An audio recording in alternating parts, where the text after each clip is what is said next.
നമസ്കാരം. തന്ത്ര and insight എന്ന് പറയുന്ന വീഡിയോ സീരീസിലേക്ക് ഏവർക്കും സ്വാഗതം. നമ്മൾ ഇന്ന് ചർച്ച ചെയ്യുന്നത് ശൈവസത്തിൽ പലതരത്തിലുള്ള ശൈവസത്തെക്കുറിച്ച് നമ്മൾ പറഞ്ഞു. കഴിഞ്ഞ ദിവസങ്ങളിൽ കൂടുതലായിട്ട് പ്രചാരത്തിലുള്ള രണ്ട് ശൈവിസമാണ്. ഒന്ന് സൗത്ത് ഇന്ത്യൻ ശൈവിസം, പിന്നൊന്ന് നോർത്ത് ഇന്ത്യൻ ആയിട്ട് പറയുന്ന കാശ്മീര ശൈവിസം. അതിൽ സൗത്ത് ഇന്ത്യൻ ശൈവിസത്തെ സിദ്ധാന്ത ശൈവിസം എന്ന് വിളിക്കും. അപ്പോൾ ഇന്ന് നമ്മൾ പഠിക്കാൻ പോകുന്നത് സിദ്ധാന്ത ശൈവസത്തെക്കുറിച്ചാണ്. അപ്പോൾ തന്ത്ര ആൻഡ് ഇൻസൈറ്റ് എന്ന് പറയുന്ന ഈ സീരീസിലേക്ക് ഏവർക്കും സ്വാഗതം.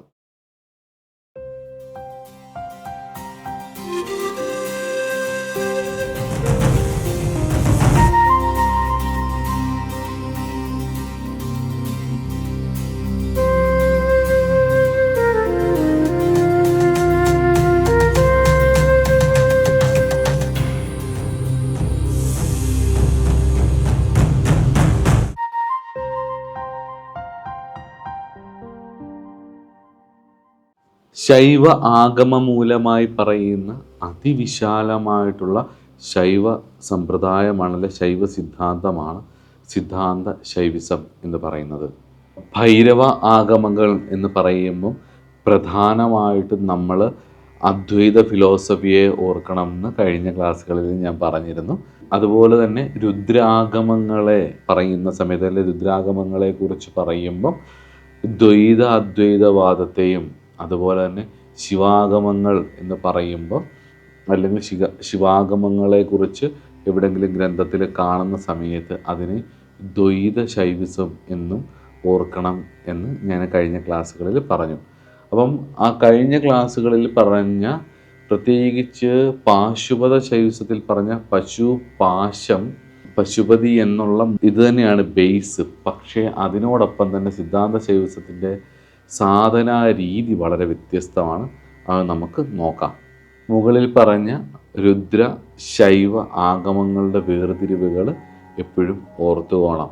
ഇവിടെ മുകളിൽ പറഞ്ഞ 28 ആഗമങ്ങളാണ് സിദ്ധാന്ത ശൈവസത്തിൻ്റെ സ്രോതസ് ഗ്രന്ഥമായിട്ട് പറയുന്നത്. ആ 28 ആഗമങ്ങൾ ഏതൊക്കെയാണെന്ന് നമുക്ക് നോക്കാം. കാമികാഗമം തുടങ്ങി വാതുലാഗമം വരെയുള്ള 28 ആഗമങ്ങളാണ് സിദ്ധാന്ത ശൈവസത്തിൻ്റെ ബേസ്. അതോടൊപ്പം തന്നെ ഇതിൻ്റെ ഉപാഗമങ്ങളായിട്ട് വരുന്നതും സിദ്ധാന്ത ശൈവസത്തിൽ പെടുന്നതാണ്. അപ്പോൾ ഏതൊക്കെയാണെന്ന് നോക്കാം. ഇതാണ് സ്രോതസ്സായിട്ട് പറയുന്ന ഗ്രന്ഥം. കാമികാഗമം, യോഗാഗമം, ചിന്ത്യാഗമം, കാരണാഗമം, അജിതാഗമം, ദീപ്താഗമം, സൂക്ഷ്മാഗമം, സഹസ്രാഗമം, അംശുമദ്ഭേദാഗമം, സുപ്രഭേദാഗമം, വിജയാഗമം, നിശ്വാസാഗമം, സ്വയംഭൂവാഗമം, അനിലാഗമം, വീരാഗമം, രൗരവാഗമം, മകുടാഗമം, വിമലാഗമം, ചന്ദ്രജ്ഞാനാഗമം, ബിംബാഗമം, പ്രാദ്ഗീതാഗമം, ലളിതാഗമം, സിദ്ധാഗമം, സന്താനാഗമം, സർവോക്താഗമം, പരമേശ്വരാഗമം, കിരണാഗമം തുടങ്ങി സിദ്ധാന്ത ശൈവസത്തിന് മൂലമായിരിക്കുന്ന സ്രോതസ്സായിരിക്കുന്ന 28 രുദ്രാഗമങ്ങളെക്കുറിച്ച് പറയുന്നു. ഞാനിത് എടുത്തിട്ടുള്ളത് തന്ത്രാലോകത്തിന് ജയരഥൻ്റെ ഒരു കമൻട്രി ഉണ്ട്. ആ കമൻട്രിയിലാണ് ഈ 28 ആഗമങ്ങളെ ഇങ്ങനെ കൊടുത്തിരിക്കുന്നത്. അതുപോലെ തന്നെ ഇതിൻ്റെ ഉപാഗമങ്ങളുടെ ലിസ്റ്റ് വേണ്ടവർക്ക് ജിജ്ഞാസുക്കൾക്ക് വേണ്ടിയിട്ട് ഞാൻ പറയാം. അത് എവിടുന്നാണ് കിട്ടുന്നതെന്നുള്ളത് പറയാം. ദ വോളിയം ഓഫ് രൗരവാഗമം എന്ന് പറഞ്ഞിട്ട് NR ഭട്ടിൻ്റെ ഒരു ബുക്കുണ്ട്. അദ്ദേഹം അതിനകത്ത് പ്രൊവൈഡ് ചെയ്തിട്ടുണ്ട് ഈ രുദ്രാഗമങ്ങളുടെ ഉപാഗമങ്ങളുടെ ലിസ്റ്റ്. മനസ്സിലായോ? അപ്പോൾ അതിൽ നോക്കിയിട്ട് ഇത് പഠിക്കാം. ജിജ്ഞാസുകൾക്ക് ഇതൊരു തുടക്കമായിട്ട് എടുക്കുകയും ചെയ്യാം. ഇത് സൗത്ത് ഇന്ത്യൻ ശൈവിസം എന്ന് പറഞ്ഞ് പിൽക്കാലത്ത് ഇത് പ്രശസ്തമായിട്ടുണ്ട് എങ്കിലും വാസ്തവത്തിൽ ഇത് സൗത്ത് ഇന്ത്യയെ മാത്രമല്ല, ഇത് കാശ്മീര ദേശത്തുണ്ടായിരുന്നു. അതുപോലെ തന്നെ ലാഡദേശത്തിൽ ഗുജറാത്ത് മുതൽ ബംഗാളിലെ റാർഹ് വരെയുള്ള സ്ഥലങ്ങളുണ്ട്. ലാഡദേശത്തിൽ ഈ ശൈവസത്തിന് ഒരുപാട് സോഴ്സുകൾ കാണുന്നുണ്ട്. മധ്യപ്രദേശിൽ കാണുന്നുണ്ട്. ഇന്ന് പഴയ കന്യാകുബ്ജത്തിൽ ഒക്കെ ഇതിനെക്കുറിച്ച് അറിയാം. കാരണം മുഖാരി ഡൈനാസ്റ്റിയിലും അതുപോലെ തന്നെ വരദ ഡൈനാസ്റ്റിയിലുമൊക്കെ ഇതിൻ്റെ ഒരു സോഴ്സ് കാണാം, ചിഹ്നങ്ങൾ കാണാം. അവരുടെ ഒരു ചരിത്രം പരിശോധിക്കുമ്പം അപ്പം പ്രധാനമായിട്ടും അവിടെ ഒരു കാര്യം ചിന്തിക്കേണ്ടതെന്ന് പറഞ്ഞു കഴിഞ്ഞാൽ പഴയ കന്യാകുബ്ജം എന്ന് പറയുന്ന ഇന്നത്തെ കനൂജാണ് യു പിയിലെ. അപ്പം യു പി പ്രദേശത്ത്, മധ്യപ്രദേശിൽ, കാശ്മീർ ദേശത്ത്, ഇപ്പോൾ ഗുജറാത്ത് ദേശത്ത് ഒക്കെ ഉണ്ടായിരുന്നു. അതിനുശേഷം ആന്ധ്രാപ്രദേശത്തിൽ, തെലുങ്കാനയിൽ, തെലുങ്ക് ദേശത്തിൽ, പിന്നെ ഇതിൻ്റെ ഒരു മെയിൻ സോഴ്സായിട്ട് വരുന്ന സ്ഥലം എന്ന് പറയുന്നത് സൗത്ത് ഇന്ത്യൻ ശൈവിസം. ഇതിന് പറയാൻ കാരണം തന്നെ തമിഴ്നാട്ടിൽ വല്ലാണ്ട് ഇത് സ്പ്രെഡ് ചെയ്തിട്ടുണ്ട്, അത് നമുക്ക് പറയാം. അതുപോലെ തന്നെ ശ്രീലങ്ക എന്ന് പറഞ്ഞ സ്ഥലത്ത്, സിംഗള ദേശത്ത്. പിന്നീട് ഈ സിദ്ധാന്ത ശൈവിസമാണ് തന്ത്രയാനവുമായിട്ട് സിങ്ക്രണൈസ് ചെയ്തിട്ട്, യാനം എന്ന് പറയുമ്പോൾ ആലോചിച്ചോണം ബുദ്ധമതത്തിൻ്റെ ഒരു ഇതുണ്ടെന്ന്. യാനം, മഹായാനം, വജ്രയാനം, ഹീനയാനം, തന്ത്രയാനം എന്നൊക്കെ പറയുമ്പം യാനം എന്ന് പറയുന്ന വേഡ് വരുമ്പോൾ തന്നെ ആലോചിച്ചോണം അവിടെ ഒരു ബുദ്ധമതത്തിൻ്റെ ഇൻഫ്ലുവൻസ് വന്നു. അപ്പം പഴയ സിദ്ധാന്ത ശൈവിസം ആയിട്ടുള്ള താന്ത്രിക പാരമ്പര്യം പിന്നെ ബുദ്ധമതത്തോടൊപ്പം ചേർന്നിട്ട് തന്ത്രയാനം എന്ന് പറയുന്ന വഴിയിലൂടെ ഇന്നും സഞ്ചരിച്ചുകൊണ്ടിരിക്കുന്നു. അതുപോലെ തന്നെ ഇന്തോനേഷ്യ, വിയറ്റ്നാം, ബാലി തുടങ്ങിയിട്ടുള്ള സ്ഥലങ്ങളിലും ഈ സിദ്ധാന്ത ശൈവിസം ബുദ്ധമതവുമായിട്ട് ചേർന്ന് പോകുന്നുണ്ട് ഇന്നും. നമ്മൾ മഹാദേവനെ അല്ലെങ്കിൽ ശിവഭഗവാനെ പ്രധാന മൂർത്തിയായിട്ട് സിദ്ധാന്ത ശൈവസത്തിൽ കാണുമ്പം അവർ അതിനെ ഈ തന്ത്രയാനത്തിൽ പെടുന്ന ഒരു ശിവബുദ്ധ എന്നാണ് പറയുന്നത്. ശിവബുദ്ധനായിരിക്കുന്ന ഭഗവാനായിക്കൊണ്ട് നമസ്കാരം എന്ന് പറഞ്ഞാണ് അവർ അത് തുടങ്ങുന്നത്. അതുപോലെ തന്നെ അമേരിക്കയിൽ ഈ മോഡേൺ സ്പിരിച്വൽ മൂവ്മെൻറ്റിൻ്റെ ഭാഗമായിട്ട് ഒരു സിദ്ധാന്ത ശൈവ ചർച്ച് ഉണ്ട്. അതായത് ചർച്ചെന്ന് പൊതുവേ നമ്മൾ കേൾക്കുമ്പോൾ നമുക്ക് വേറെ ഒരു സമ്പ്രദായം അല്ലെങ്കിൽ ക്രിസ്ത്യാനിറ്റിയുടെ ഒരു ഇതല്ലേ. പക്ഷേ ലോകത്തിൽ ആദ്യമായിട്ടൊരു സിദ്ധാന്ത ശൈവ ചർച്ച് ഉണ്ടായിട്ടുള്ളത് അമേരിക്കയിലാണ്. അതുപോലെ സിദ്ധാന്ത ശൈവ ചർച്ച് മൂവ്മെൻ്റ് എന്നൊക്കെ പറയും, ഫോറിനേഴ്സ് തന്നെ ചെയ്തിട്ടുള്ളതാണത്. വാസ്തവത്തിൽ ഇതെല്ലാം നമുക്ക് കാണിച്ചു തരുന്നത് സിദ്ധാന്ത ശൈവസം എത്രത്തോളം സ്പ്രെഡ് ചെയ്തിരുന്നു എന്നുള്ളതാണ്, അല്ലെങ്കിൽ ഇന്നും എത്രത്തോളം സ്പ്രെഡ് ചെയ്ത് മുന്നോട്ട് പോകുന്നു എന്നുള്ളതാണ്. വളരെ വിശാലമായിട്ട് ഒട്ടുമിക്ക സംസ്കാരങ്ങളിലും, പ്രത്യേകിച്ച് നമ്മുടെ മലയാളികളുടെ ഇടയിലും തമിഴ്നാട്ടിലും ആന്ധ്രയിലുമൊക്കെ സിദ്ധാന്ത ശൈവസത്തിൻ്റെ ഇൻഫ്ലുവൻസ് ധാരാളമായിട്ട് ഉണ്ട് കേട്ടോ. നമുക്കിനി ഇതിൻ്റെ ആചാര്യന്മാരെ കുറിച്ചും ഇതിൻ്റെ ബുക്സിനെ കുറിച്ചും ഇതിൻ്റെ റെഫറൻസായിട്ട് ഞാൻ എടുത്തിട്ടുള്ള കാര്യങ്ങളെക്കുറിച്ചൊക്കെ പറഞ്ഞുകൊണ്ട് നമുക്ക് ഇതിൻ്റെ ഫിലോസഫിക്കലായിട്ടും സ്പിരിച്വലായിട്ടുള്ള തലത്തിലേക്ക് നോക്കാം. നല്ല കാറ്റ്. ശാരദാപീഠമായിട്ടുള്ള കാശ്മീരിലും അതുപോലെ തന്നെ സിദ്ധനയനാർമാർ, തമിഴ്നാട്ടിലുള്ള 63 നയനാർമാരുമാണ് ഇതിൻ്റെ പ്രധാന ആചാര്യന്മാരായിട്ട് കാണുന്നത്. ഇവരിലൂടെ അനേകായിരം ഗ്രന്ഥങ്ങളും ഇവിടെ ഉണ്ടായിട്ടുണ്ട്. ഒരുപാട് ഗ്രന്ഥങ്ങൾ, 1, 2, 3 അല്ല, അനേകായിരം ഗ്രന്ഥങ്ങൾ ഉണ്ടായിട്ടുണ്ട്. ഈ സിദ്ധാന്ത ശൈവസം പഠിക്കാൻ ഇറങ്ങുമ്പോൾ നമുക്കുള്ളൊരു പ്രത്യേകത എന്ന് പറഞ്ഞു കഴിഞ്ഞാൽ ഇതിൻ്റെ ബുക്സിൻ്റെ അവൈലബിലിറ്റി ധാരാളമുണ്ട്. അതൊരു വലിയ ഭാഗ്യമായിട്ടാണ് ഞാൻ കാണുന്നത്. കാരണം എന്ന് വെച്ച് കഴിഞ്ഞാൽ കപാലിക ശൈവിസമോ അല്ലെങ്കിൽ കാലമുഖ ശൈവിസമോ ഒക്കെ പഠിക്കാനായിട്ട് നമ്മൾ അതിനെക്കുറിച്ച് ഇറങ്ങാറില്ല. അല്ലെങ്കിൽ രസേശ്വര ശൈവിസം അല്ലെങ്കിൽ നാദ സമ്പ്രദായത്തിനൊക്കെ പഠിക്കാൻ ഇറങ്ങുമ്പോൾ നമുക്ക് ഇത്രത്തോളം ബുക്സോ അല്ലെങ്കിൽ ഇത്രത്തോളം മൂലഗ്രന്ഥങ്ങൾ നമുക്ക് അവൈലബിൾ അല്ല. എന്നാൽ കാശ്മീർ ശൈവ സമ്പ്രദായത്തിലും ഒരുപക്ഷെ അതിന് മുകളിൽ നമുക്ക് ധാരാളം ബുക്സ് അവൈലബിൾ ആയിട്ടുള്ളത് ഈ സിദ്ധാന്ത ശൈവിസവുമായിട്ട് ബന്ധപ്പെട്ടിട്ടും കൂടിയാണ് എന്നുള്ളത് ഓർക്കുക. ഒരുപാട് ആചാര്യന്മാർ ഒരുപാട് ഗ്രന്ഥം രചിച്ചിട്ടുള്ളത് കൊണ്ട് തന്നെ വിസ്താരഭയത്താൽ ഞാൻ എല്ലാം ഒന്നും പറയുന്നില്ല. എന്നാലും കുറച്ച് പ്രധാനപ്പെട്ടത് ഞാൻ എടുത്തതും അതുപോലെ സ്കോളേഴ്സ് കാണിക്കുന്നതുമായിട്ടുള്ള കുറച്ച് ബുക്കുകൾ ഞാൻ പറയാം. അതൊന്നാമത്തേത്, കാശ്മീര ആചാര്യനായ സോമാനന്ദൻ തൻ്റെ ശിവദൃഷ്ടിയിൽ സിദ്ധാന്ത ശൈവസത്തെ ഉല്ലേഖനം ചെയ്തിട്ടുണ്ട്.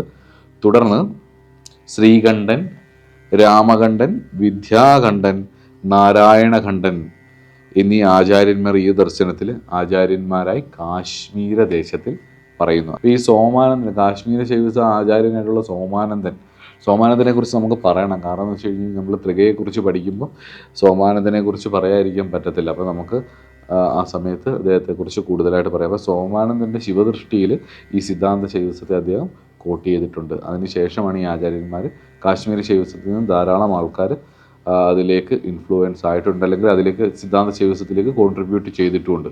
അതുപോലെ തന്നെ സദ്യോജ്യോതി ആചാര്യനായിട്ടുള്ള അദ്ദേഹത്തിൻ്റെ പദ്ധതികൾ ഭയങ്കര ഫേമസ് ആണ്. ഞാനത് പറയാവേ. തത്വസംഗ്രഹം, ഭോഗകാരിക, മോക്ഷകാരിക, തത്വത്രയ നിർണയം, നിരേശ്വര പരീക്ഷ തുടങ്ങിയ ഗ്രന്ഥങ്ങൾ സദ്യോജാത ആചാര്യൻ്റെ പേരാണ്. ഈ സദ്യോജാത ശിവമുഖത്തു നിന്ന് വന്നെന്ന് പറയുമ്പം ഭഗവാനെ അല്ല ഇവിടെ ഉദ്ദേശിക്കുന്നുണ്ട്. ഇദ്ദേഹത്തിൻ്റെ ദീക്ഷാനാമമാണ് സദ്യോജാതനെന്നും അതുപോലെ തന്നെ ഇദ്ദേഹത്തിൻ്റെ കാലഘട്ടത്തിലുണ്ടായ മറ്റൊരു ആചാര്യനും കൂടിയാണ് സിദ്ധാന്ത ശൈവസത്തിൻ്റെ ബൃഹസ്പതി, ആചാര്യ ബൃഹസ്പതി. അത് നമ്മുടെ ദേവസഹസിലെ അല്ലെങ്കിൽ നവഗ്രഹങ്ങളിലെ ബൃഹസ്പതി അല്ല, ഇവരുടെ ദീക്ഷാനാമങ്ങളാണ് ഇതൊക്കെ. അപ്പം സദ്യോജ്യോതി ശിവാചാര്യൻ്റെ സമകാലീനായിട്ടുള്ള ബൃഹസ്പതി ആചാര്യൻ്റെ ശിവതനുശാസ്ത്രം, രൗരവവാർത്തികം എന്നീ ഗ്രന്ഥങ്ങളും ഇതിൻ്റെ മെയിൻ സോഴ്സായിട്ട് പറയുന്നു. പക്ഷേ ഈ 2 ഗ്രന്ഥങ്ങൾ അവൈലബിൾ അല്ല. ഈ ബൃഹസ്പതി ആചാര്യൻ്റെ ഈ ഗ്രന്ഥങ്ങൾ അവൈലബിൾ അല്ല. സദ്യോജ്യോതി ആചാര്യനെ കുറിച്ചും ബൃഹസ്പതിയെക്കുറിച്ചും ഒക്കെ പഠിക്കുമ്പോൾ ഡേറ്റ് ഓഫ് സദ്യോജ്യോതിസ് ആൻഡ് ബൃഹസ്പതീസ് എന്ന് പറയുന്ന ബുക്ക് സാൻഡേഴ്സൻ്റെ പേപ്പർ നിങ്ങൾ വായിച്ചിരിക്കണം. പദ്ധതികൾ എന്ന് പറഞ്ഞ ഒരു ഡിവിഷനുണ്ട് തന്ത്രശാസ്ത്രത്തിൽ. ഗ്രന്ഥങ്ങളെക്കുറിച്ച് കഴിഞ്ഞ വീഡിയോയിൽ ഞാൻ പറയാതെ വിട്ടുപോയൊരു കാര്യമാണ് പദ്ധതി ഗ്രന്ഥങ്ങൾ. പദ്ധതി എന്ന് പറഞ്ഞത് എങ്ങനെയാണ്, അതിനകത്ത് പ്രധാനപ്പെട്ട പദ്ധതികൾ എന്തൊക്കെയാണെന്നുള്ളത് നമുക്ക് ഈ വീഡിയോയുടെ അവസാനം ചർച്ച ചെയ്യാം.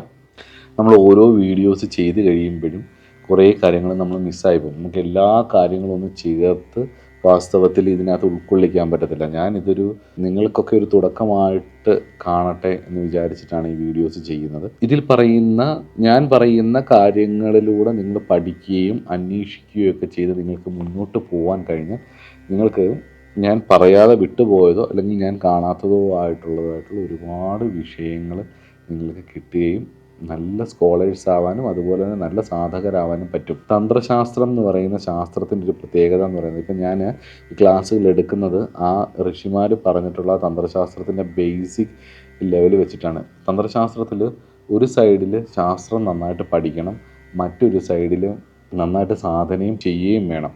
ഈ കാര്യങ്ങളെ ബേസ് ചെയ്തിട്ടാണ് നമ്മൾ എടുക്കുന്നത്. അതുകൊണ്ട് തന്നെ ഈ ശാസ്ത്രത്തെക്കുറിച്ചും അതിൻ്റെ ബേസിനെക്കുറിച്ചും അറിയാൻ വേണ്ടിയിട്ടാണ് ഞാനിത് പറഞ്ഞു തരുന്നത്. അപ്പോൾ ഇതൊരു തുടക്കമായിട്ട് കണ്ടാൽ മതി. ഇതങ്ങ് പൂർണ്ണമാണെന്ന് വിചാരിക്കേണ്ട. ഇതൊരു തുടക്കമായിട്ട് കണ്ടിട്ട് ഇതിൽ വേണ്ട കാര്യങ്ങൾ എടുത്തിട്ട് അടുത്ത വഴികളിലേക്ക് നിങ്ങൾ ഈ പറയുന്ന സോഴ്സുകളിലൂടെ പുതിയ വഴികളിലേക്ക് ചെല്ലുക. ഈ അലക്സിയസ് ആൻഡേഴ്സൻ്റെ ഒക്കെ ബുക്ക് നിങ്ങൾ വായിക്കുകയാണെങ്കിൽ, അദ്ദേഹത്തിൻ്റെ പേപ്പർ വർക്കുകളൊക്കെ വായിക്കുകയാണെങ്കിൽ അദ്ദേഹം നോട്ട്സായിട്ട് തന്നെ വേറെ പല ഗ്രന്ഥങ്ങളെക്കുറിച്ച് പറയുന്നുണ്ട്. അദ്ദേഹം എവിടെ നിന്നൊക്കെയാണ് പലതും കോട്ട് ചെയ്തിരിക്കുന്നത്, അതിൻ്റെ ആധികാരിക പ്രമാണങ്ങൾ എവിടെ നിന്നാണെന്നൊക്കെയുള്ളത് അദ്ദേഹം പറയുന്നുണ്ട്. അപ്പോൾ ആ ബുക്സും ഒക്കെ റെഫർ ചെയ്ത് പോകുമ്പോൾ നമുക്ക് വളരെ വിശാലമായിട്ടുള്ള ഒരു അറിവിൻ്റെ, തന്ത്രയുടെ ഒരു അറിവിൻ്റെ ലോകത്തേക്ക് നമുക്ക് കയറി ചെല്ലാൻ പറ്റും. ആധുനികമായിട്ടുള്ള പൈങ്കുളി പുസ്തകങ്ങൾക്ക് സമാനമായ രീതിയിൽ എഴുതുന്ന തന്ത്രഗ്രന്ഥങ്ങളെ കണ്ട് ശീലിച്ച സാധാരണക്കാർക്ക് ഇതിൻ്റെ അസാധാരണമായ ഒരു ലോകത്ത് അസാധാരണമായിട്ടുള്ള പ്രതിഭാശാലികൾ അസാധാരണമായ രീതിയിലുള്ള കാര്യങ്ങൾ നൽകിയിട്ടുള്ളത് നമുക്കിത് കാണുമ്പോൾ മനസ്സിലായി, ഗ്രന്ഥങ്ങളിൽ ഇത് കാണുമ്പോൾ മനസ്സിലാവുകയും ചെയ്യും. ഭട്ടരാമകണ്ഠൻ്റെ മോക്ഷകാരിക ടീക്കയിലെ മംഗളശ്ലോകത്തിലെ ആചാര്യ സദ്യോജോത ശിവനും ബൃഹസ്പതി ആചാര്യനും സമകാലീനനാണെന്ന് പറയുന്നുണ്ട്. ദീക്ഷാനാമമാണ്, ആചാര്യൻ്റെ ദീക്ഷാനാമമാണ്. അദ്ദേഹത്തിൻ്റെ പൂർവ്വകാല പേരുകൾ ഈ സാൻഡേഴ്സൻ്റെ ബുക്കിൽ കൊടുത്തിട്ടുമുണ്ട് കേട്ടോ. സിദ്ധാന്ത ശൈവസത്തിൻ്റെ പ്രതിപാദക ആചാര്യനായിട്ടുള്ള, ഏറ്റവും കൂടുതൽ ആൾക്കാർ പ്രതിപാദിക്കുന്ന ആചാര്യന്മാരിൽ ഒരാളായിട്ടുള്ള തത്വപ്രകാശകാരൻ ഭോജദേവൻ, ഇദ്ദേഹം ഒരു പ്രധാന ആചാര്യനാണ് സിദ്ധാന്ത ശൈവസത്തിൻ്റെ. പിന്നെ സിദ്ധാന്ത ശൈവസം സൗത്ത് ഇന്ത്യയിൽ നമ്മുടെ അടുത്തേക്ക് വരുമ്പോഴത്തേക്ക് പിന്നെ അപ്പയ്യ ദീക്ഷിതർ ആചാര്യനാൽ എഴുതപ്പെട്ട ശിവാർച്ചന ചന്ദ്രിക, അഘോര ശിവാചാര്യനാൽ രചിക്കപ്പെട്ട ക്രിയാക്രമ ദ്വേതിക, ക്രിയാദേവിക, ശിവയോഗീന്ദ്രകൃതമായിട്ടുള്ള ശൈവപരിഭാഷ, ശിവജ്ഞാനബോധഭാഷ്യം, ശൈവ സന്യാസ പദ്ധതി, സൂര്യഭട്ടകൃതമായിട്ടുള്ള ശൈവ സിദ്ധാന്ത പരിഭാഷ, ത്രിലോചന ശിവാചാര്യകൃതമായിട്ടുള്ള സിദ്ധാന്ത സാരാവലി, ക്രിയാക്രമ പ്രകാശികം, ക്രിയാസാര, ജ്ഞാനരത്നാവലി, ദേവജ്ഞാന ശിവാചാര്യരുടെ ശൈവ സിദ്ധാന്ത സംഗ്രഹം, സാരരത്നാവലി, ശൈവ പരിഭാഷാ മഞ്ജരി, അനന്ത ശിവകൃതമായിട്ടുള്ള സിദ്ധാന്ത സാരാവലി വ്യാഖ്യാനം, സോമാംശു പദ്ധതി വ്യാഖ്യാനം, ഇങ്ങനെ വിപുലവും ഈ സോമാംശവും സദ്യോജോത 2 തന്ത്രപദ്ധതിയാണ് കൂടുതലും തമിഴ്നാട് ക്ഷേത്രങ്ങളിലും ഒക്കെ യൂസ് ചെയ്യുന്നത്. നമുക്ക് ലാസ്റ്റ് പറയാം. ഈ സോമാംശ പദ്ധതിയുടെ വിപുലമായിട്ടുള്ള വ്യാഖ്യാനം ഇങ്ങനെ തുടങ്ങി വളരെ വിസ്തൃതമായിട്ടാണ് സംസ്കൃത ഗ്രന്ഥങ്ങൾ. ഇനി തമിഴ് ഗ്രന്ഥങ്ങൾ എന്ന് പറഞ്ഞാൽ പെരിയ പുരാണത്തിൽ പറയുന്ന 63 നയനാറുമാർ ശൈവ സിദ്ധാന്തത്തിലെ പ്രധാന ആചാര്യന്മാരാണ്. ഇവരിൽ സമയം, മിശ്രം, വീരം എന്നിങ്ങനെ മൂന്നായിട്ട് ശൈവാചാര്യന്മാർ തിരിച്ചിരുന്നു. ഈ 63 നയനാർമാരിൽ അതിൽ അപ്പര്, തിരുജ്ഞാന സമ്പതര്, സുന്ദരമൂർത്തി നയനാർ, മാണിക്യവാചകർ തുടങ്ങിയിട്ടുള്ള 4 പേര് ശൈവ സമയാചാര സിദ്ധരായിരുന്നു എന്ന് പണ്ഡിതന്മാർ പറയുന്നു. അതുപോലെ തന്നെ ഈ 63 നയനാർമാരുടെ കഥകൾ, അവരുമായിട്ട് ബന്ധപ്പെട്ട ക്ഷേത്രങ്ങൾ, തിരുമൂല നയനാറുടെ തിരുമന്ദിരം എന്ന് പറയുന്ന ഗ്രന്ഥം മലയാളത്തിലുണ്ട്. TC ബുക്സ് പബ്ലിഷ് ചെയ്തിട്ടുണ്ട് ആ ബുക്ക്. ഇതൊക്കെ തമിഴ്നാട്ടിലെ ശൈവ സമ്പ്രദായത്തിൻ്റെ വിസ്തൃതിയെയും ആഴത്തെയും വ്യാപ്തിയെയും നമുക്ക് കാണിച്ചു തരുന്നു, സൗത്ത് ഇന്ത്യൻ ശൈവസത്തിൻ്റെ. അതുപോലെ തന്നെ ഈ 63 നയനാർമാരുടെ മുന്നേ പറഞ്ഞ പോലെ അവരുടെ സ്തുതികൾ തിരുമുറൈ എന്നാണ് അതിനെ പറയുന്നത്. ആ തിരുമുറൈ ഇതൊക്കെയാണ് പൊതുവെ സിദ്ധാന്ത ശൈവസത്തിൻ്റെ സാഹിത്യങ്ങളായിട്ട് പറയുന്നത്. തിരുമുറൈ നല്ല രസമാണ് കേട്ടോ. തിരുമുറയിൽ കിട്ടുകയാണെങ്കിൽ അത് മലയാളത്തിലും ഉണ്ട്. അത് തമിഴിൽ മലയാളത്തിലേക്ക് മാറ്റിയിട്ട് അതിൻ്റെ അർത്ഥങ്ങളുള്ള ബുക്ക് എനിക്കൊന്ന് ഭാഷാ ഇൻസ്റ്റിറ്റ്യൂട്ട് ആയിരുന്നു തോന്നുന്നു പബ്ലിഷ് ചെയ്തത്. അതിൻ്റെ PDF ഇൻ്റർനെറ്റിൽ അവൈലബിൾ ആണ്, നോക്കുക, എനിക്ക് എൻ്റെ ഓർമ്മ ശരിയാണെന്നുണ്ടെങ്കിൽ. അപ്പോൾ അതും നല്ല രസമാണത്. അപ്പോൾ ഇങ്ങനെ നമ്മൾ സിദ്ധാന്ത ശൈവസത്തെക്കുറിച്ച് കൂടുതലായിട്ട് നമുക്ക് പഠിക്കാൻ പറ്റിയാൽ, പഠിച്ച് മുന്നോട്ട് പോകാൻ കഴിഞ്ഞാൽ, നമുക്ക് ഈ ആധുനികമായിട്ടുള്ള ഒരുപാട് കൺഫ്യൂഷൻസ് ഉണ്ടല്ലോ. ഓം നമഃശിവായ എങ്ങനെ ആം നമഃശിവായയായി, നമഃശിവായ മാത്രം ജപിക്കുന്നത് എങ്ങനെയാണ്, ഓം ചേർക്കാതെ എങ്ങനെയാണ് നമഃശിവായ മാത്രം ജപിക്കുന്ന ആൾക്കാരെ നമുക്ക് മനസ്സിലാവും. അപ്പം അവർ പുതിയതായിട്ട് ആം നമഃശിവായ എന്ന് പറഞ്ഞ് ജപിക്കുന്നവർ സിദ്ധാന്ത ശൈവസത്തിൻ്റെ ഏത് പോർഷനിൽ നിന്നുമാണ്, ഏത് സ്ഥലത്തു നിന്നാണ് ഇത് എടുത്തിട്ടുള്ളതെന്ന് നമുക്ക് മനസ്സിലാവും. ഓം നമഃശിവായ ചേർത്ത് ജപിക്കുന്ന സിദ്ധാന്ത ശൈവേറ്റുകളെ നമുക്ക് കാണാൻ പറ്റും. ഒരുപക്ഷെ ഈ ആം നമഃശിവായ എന്നൊക്കെ ജപിക്കുന്ന പുതിയ ആൾക്കാർ, അത് തെറ്റല്ല കേട്ടോ, അത് ശരിയുമാണ്. ഓം നമഃശിവായയും ശരിയാണ്, ആം നമഃശിവായയും ശരിയാണ്, നമഃശിവായ എന്ന് മാത്രം ജപിക്കുന്നതും ശരിയാണ്. അത് ആ പദ്ധതിയിൽ, ആ ആചാര്യന്മാരുടെ പരമ്പരയിൽ പൂർവികർ എന്തിരുന്ന് ചെയ്തോ അത് അതേപടി ഫോളോ ചെയ്യുക എന്നുള്ളതാണ്. അപ്പോൾ ആം നമഃശിവായ തെറ്റാണെന്ന് ചോദിച്ചാൽ തെറ്റല്ല. പക്ഷേ ഓം നമഃശിവായ എന്ന് പഠിച്ചവർക്ക് ആം നമഃശിവായ തെറ്റാം. പുതിയതായിട്ട് ഒരാൾ അതിനെക്കുറിച്ച് പഠിക്കുകയാണെങ്കിൽ ആം നമഃശിവായ എന്നുള്ള സിദ്ധാന്ത ശൈവസത്തിൻ്റെ ചില പദ്ധതികളിൽ കാണുന്ന, അല്ലെങ്കിൽ രസേശ്വര ശൈവസത്തിൽ കാണുന്ന ചില പദ്ധതികൾ എടുത്ത് ഉപയോഗിക്കുന്നതുകൊണ്ട് കുഴപ്പമില്ല. പക്ഷേ അത് പഠിച്ചു കഴിഞ്ഞാൽ നമുക്ക് മനസ്സിലാവും ഇതിൻ്റെ സോഴ്സ് എവിടെ നിന്നാണ്. ഈ സോഴ്സ് മനസ്സിലാക്കാതിരിക്കാനായിരിക്കും പുതിയ കുറേ ആചാര്യന്മാർ പറയുന്നത് നിങ്ങൾ ബുക്ക് വായിക്കേണ്ട, എല്ലാം ഉള്ളിൽ നിന്ന് തന്നെ വരും എന്നൊക്കെ ഉള്ളത്. അപ്പോൾ എൻ്റെ അഭിപ്രായത്തിൽ നിങ്ങൾ സാധനയും ചെയ്യണം, അതോടൊപ്പം തന്നെ തപസ്സിനോടൊപ്പം തന്നെ സ്വാധ്യായ നിരതനുമായിരിക്കണം. അതിനു വേണ്ടിയിട്ടാണ് ഇത്രത്തോളം ഗ്രന്ഥങ്ങൾ കോൺട്രിബ്യൂട്ട് ചെയ്തതും. അത് ഈ ബുക്ക് വായിക്കേണ്ട എന്ന് പറയുന്ന ആചാര്യന്മാരും അവരുടെ ഐഡിയാസ് ബുക്സായിട്ട് പബ്ലിഷ് ചെയ്യുകയും ബ്ലോഗായിട്ട് എഴുതുകയും ചെയ്യുന്നുണ്ട്. അപ്പം എക്കാലവും പഠനവും മനനവും അതോടൊപ്പം തന്നെ സാധനയും വേണ്ടത് തന്നെയാണ് എന്നുള്ളത് സാധകർ ഓർത്തു വെക്കുക. അപ്പം അതിനു വേണ്ടിയിട്ടാണ് ഞാൻ ഈ മുകളിൽ കുറേ പുസ്തകങ്ങൾ, സംസ്കൃത ഗ്രന്ഥങ്ങളെക്കുറിച്ച് പറഞ്ഞത്. ഞാൻ കുറച്ച് ഇംഗ്ലീഷ് ടെക്സ്റ്റുകളും കൂടി പറയാം. ശൈവ സിദ്ധാന്ത, സച്ചിദാനന്ദൻ പിള്ളൈ എന്ന് പറഞ്ഞ ഒരാളുടെ ഒരു ബുക്കുണ്ട്. അതുപോലെ തന്നെ പരഞ്ജോത് എന്ന് പറഞ്ഞ ആളുടെ ശൈവ സിദ്ധാന്ത ബുക്സ് ഉണ്ട്. T. ഗണേശൻ എന്ന് പറഞ്ഞിട്ട് എഴുതിയ ആളുടെ ശൈവ സിദ്ധാന്ത എന്ന് പറഞ്ഞൊരു ബുക്കുണ്ട്. അതുപോലെ തന്നെ ഫ്രാൻസിസ് കിങ്ബെറിയുടെ Shaiva Siddhanta is it of Dravidian origin എന്ന് പറഞ്ഞിട്ടൊരു ബുക്കുണ്ട്. ഇതൊക്കെ ഇൻ്റർനെറ്റിൽ അവൈലബിൾ ആണ്, പലതും വാങ്ങിക്കാനും കിട്ടും കേട്ടോ. അതുപോലെ ശൈവ ആൻഡ് താന്ത്രിക് ട്രഡീഷൻ എന്ന് പറഞ്ഞിട്ട് ഡൊമിനിക് ഗുഡ്ഹോളിൻ്റെ പഠനങ്ങളുണ്ട്. ഉറപ്പായിട്ടും ഇത് പഠിക്കണം. ഡൊമിനിക് ഗുഡ്ഹോളിൻ്റെ ശൈവ സിദ്ധാന്തത്തെക്കുറിച്ചുള്ള കണ്ടെത്തലുകൾ ധാരാളമുണ്ട്. അപ്പം ഞാൻ ഈ പറയുന്ന പല സാധനങ്ങളും അദ്ദേഹത്തിൻ്റെ പേപ്പറുകളിൽ നിന്നുമൊക്കെ എനിക്കാണ് ഒരുപാട് ഇൻഫർമേഷൻസ് ഞാൻ എടുത്തിട്ടുമുണ്ട്. അതുപോലെ തന്നെ നിരവധി പുസ്തകങ്ങളുണ്ട്. ഈ വിഷയത്തിൽ താല്പര്യമുണ്ടെങ്കിൽ അതൊക്കെ വായിക്കുക വേണം. എനിക്ക് ഈ സമയത്ത് വായിക്കണ്ട എന്ന് പറയുന്ന പുതിയ ആചാര്യന്മാരുടെ വാക്ക് കേൾക്കുന്ന ആൾക്കാരുടെ ഇടയിൽ എനിക്ക് പറയാനുള്ളത് കുഞ്ഞുണ്ണി മാഷിൻ്റെ ഒരു കവിതയാണ്. നമ്മുടെ മലയാളികൾക്ക് കുഞ്ഞുണ്ണി മാഷിനെ അറിയാത്തവരായിട്ട് ആരുമില്ല. ഇപ്പം എൻ്റെയൊക്കെ ചെറുപ്പത്തിൽ ഞാൻ സ്കൂളിലൊക്കെ പഠിക്കുന്ന സമയത്ത് കുഞ്ഞുണ്ണി മാഷിൻ്റെ കവിതകളൊക്കെ വളരെ പ്രാധാന്യത്തോടുകൂടി സാറന്മാരെ പഠിപ്പിക്കുമായിരുന്നു. ഇന്ന് കുഞ്ഞുണ്ണി മാഷ് ആരാന്ന് പോലും പലർക്കും പുതിയ ജനറേഷൻ ജെൻസിക്കൊന്നും അറിയുമെന്ന് തന്നെ സംശയമാണ്. പക്ഷേ കുഞ്ഞുണ്ണി മാഷ് പറഞ്ഞ ഒരു കാര്യമാണ് എനിക്കിവിടെ പറയാനുള്ളത്. ഈ ഗ്രന്ഥങ്ങളെ ഞാൻ കൂട്ടി ചെയ്യുന്നത് അതുകൊണ്ടാണ്. വായിച്ചാലും വളരും, വായിച്ചില്ലേലും വളരും. വായിച്ചാൽ വളർന്ന് വിളയും, വായിക്കാതെ വളർന്നാൽ വളയും എന്ന് കുഞ്ഞുണ്ണി മാഷ് പറഞ്ഞ 4 ലൈനിൽ അദ്ദേഹം വലിയ ആശയങ്ങൾ ചെറിയ വാക്കുകളിലൂടെ സിമ്പിളായിട്ട് പറഞ്ഞ അത് വായിക്കാതെ വളർന്നാൽ വളയും, വായിച്ച് വളർന്നാൽ വിളയും. അതിലൊരു സംശയവുമില്ല. നമ്മുടെ ചിന്ത അതിനനുസരിച്ച് മാറുകയും ചെയ്യും. വായിച്ചാൽ മാത്രം പോരാ, അതിനോടൊപ്പം സാധനയും കൂടി ചെയ്യണം. തന്ത്രശാസ്ത്രം അതാണ് പറയുന്നത്. ഇനി നമുക്ക് സിദ്ധാന്ത ശൈവസത്തിൻ്റെ ഫിലോസഫിക്കൽ സൈഡിലേക്ക് പോവാം. എന്താ സിദ്ധാന്ത ശൈവസം? ദ്വൈതപരമാണ്. അദ്വൈത വേദാന്തപരമായിട്ടുള്ള, ശങ്കര വേദാന്തപരമായിട്ടുള്ള ജീവബ്രഹ്മ ഐക്യം ഇവിടെ സിദ്ധാന്ത ശൈവസം സ്വീകരിക്കുന്നില്ല എന്നുള്ളതാണ്. പാശുപത മതം പോലെ തന്നെ ദ്വൈത മതമാണ് സിദ്ധാന്ത ശൈവസവും. അതേസമയത്ത് ചില ആചാര്യന്മാർ പറയുന്നത് പാശുപത സമ്പ്രദായം പോലെ തന്നെ ദ്വൈത മതവും അതുപോലെ തന്നെ ദ്വൈതാദ്വൈതത്തിൻ്റെ ഒരുപാട് ഇൻഫ്ലുവൻസും കൂടി ഉള്ളതാണ് ബേസിക്കലി സിദ്ധാന്ത ശൈവസം എന്ന് പറയുന്നത്. അതേപോലെ തന്നെ ചില സ്കോളേഴ്സ് പറയുന്നത് സിദ്ധാന്ത ശൈവസത്തിൽ നിന്നുമാണ് പാശുപതം എന്ന് പറയുന്ന കൾട്ട് ഉണ്ടായി വന്നത് എന്നും ചില ആചാര്യന്മാർ, ചില സ്കോളേഴ്സ് ചില ബുക്കുകളിൽ പറയുന്നുണ്ട്. എനിക്കിതിനെക്കുറിച്ച് പഠിച്ചപ്പോൾ എനിക്ക് തോന്നിയത് ലഘുലീശ പാശുപതത്തിൽ പറയുന്ന ദ്വൈതാദ്വൈത ശൈലികളോടെ നല്ലൊരു ശതമാനം ചായവും ഇതിനകത്ത് കാണാം. പ്രത്യേകിച്ച് ഇവിടെ പശു, പാശം, പശുപതി എന്നിങ്ങനെ 3 കാര്യങ്ങളാണ് സിദ്ധാന്ത ശൈവസത്തിൽ മെയിനായിട്ട് എടുക്കുന്നത്. ഞാൻ ഇന്നലെ കഴിഞ്ഞ വീഡിയോയിൽ പറഞ്ഞ പോലെ തന്നെ പാശമാകുന്ന കർമ്മഫലത്താൽ ബന്ധിതനായിരിക്കുന്ന പശു പശുപതിയിൽ നിന്നും അകന്നു നിൽക്കുന്നു, അതിനാൽ അവൻ ദുഃഖിതനാവുന്നു.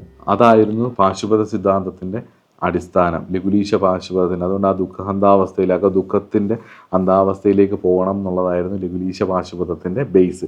ഇവിടെ പതി എന്നാൽ സാക്ഷാൽ ശിവൻ, മഹാദേവൻ തന്നെയാണ്. ഏകമാണ്, അനാദിമുക്തനാണ്, അനാദി അന്ധനാണ്, സർവവ്യാപിയും നിർമ്മലനും ശാന്തനുമാണ് മഹാദേവൻ. സിദ്ധാന്ത ശൈവസത്തിൽ സർവവ്യാപിയാണ്, ആദി അന്തമില്ലാതുള്ള മഹത്തായ അവസ്ഥയിലാണ് ഉള്ളത്.